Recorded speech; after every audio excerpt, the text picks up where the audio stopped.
சமீபத்தில் நான் ஒரு நாவலுக்கு அணிந்துரை எழுதியிருந்தேன்.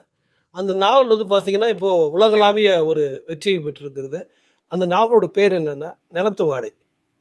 தஞ்சையை சேர்ந்த எழுத்தாளர், யூடியூபர் திரு சுயல் மீடியா குமார் அவர்கள் எழுதின புத்தகம் அது. இந்த நிலத்து வாடை புத்தகம் பார்த்தீங்கன்னா, தஞ்சை மாவட்டத்தில் ஒரு 70களில் 60களில் வாழ்ந்த வெள்ளந்தி மனிதர்களை பற்றிய ஒரு வாழ்வியல் குறிப்பு அது. இந்த நாவல் முழுக்க அந்த வாழ்வியல் பின்னணியை ரொம்ப அழகாக, ரொம்ப நேர்த்தியாக அவர்களுடைய அந்த வெள்ளந்தித்தனங்களையும் நல்ல மனிதர்களையும் மிக சிறப்பாக ஆவணப்படுத்தி இருக்கிறார் திரு குமார் அவர்கள். இந்த நாவலை படித்தவர்கள் எல்லாம் கண்ணீர் விட்டு கதறி இருக்கிறார்கள். அதுக்கான ஒளிப்பதிவுகள்லாம் நீங்கள் முகநூலில் பார்த்தீங்கனாலே தெரியும். அந்த அளவுக்கு இந்த நாவல் பல இந்த இதயங்களில் தாக்கத்தை ஏற்படுத்தியிருக்கு. இவர் ஏற்கனவே பெரிய நாவல்னா எழுதின நாவலாசிரியர்லாம் கிடையாது. சின்ன சின்ன வீடியோக்களையும் குறும்படங்களையும் சில பாடல்களையும் எழுதியிருக்கிற ஒரு பாடலாசிரியர்.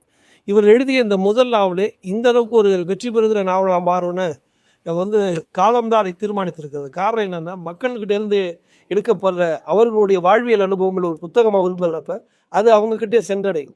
ஆமாம், மக்களை சேராத எந்த படைப்பும் ஒரு வெற்றி படைப்பு இல்லை. வெகுச்சனங்களை கவர்கிற ஒரு படைப்பு தான் மிகப்பெரிய வெற்றி படைப்பு. அந்த அளவில் இந்த நிலத்து வாடை மிகப்பெரிய வெற்றியடைந்த ஒரு படைப்பாக இருக்கிறது. தினம் தினம் தமிழகத்தில் மட்டுமல்ல, இந்தியாவில் மட்டுமல்ல, உலக அளவில், அதாவது பல்வேறு நாடுகளுக்கு தினமும் 25 புத்தகங்களுக்கு மேல் அண்ணன் ஜி குமார் அவர்கள் அனுப்பி வைத்துக் கொண்டிருக்கிறார்கள்.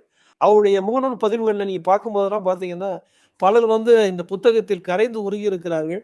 இந்த புத்தகத்தில் இன்னொரு பெரிய சிறப்பு என்னன்னு பார்த்தீங்கன்னா, இன்னும் ஒரு 10 வருடங்களுக்கு பிறகோ 20 வருடங்களுக்கு பிறகோ வருகிற ஒரு தலைமுறையினர் தஞ்சாவூரில் இப்படியெல்லாம் மனிதர்கள் இருந்திருக்கிறார்கள், அவர்கள் என்னென்ன வார்த்தைகள் எல்லாம் உபயோகப்படுத்தியிருக்கிறார்கள் அப்படிங்கிறத தெரிஞ்சுக்கிறதுக்கு ஒரு மிகப்பெரிய ஒரு ஆவணமான புத்தகம் இது. நிலத்து வாடை ஒரு நல்லவை விதைக்கும் நல்ல நாவல். நன்றி.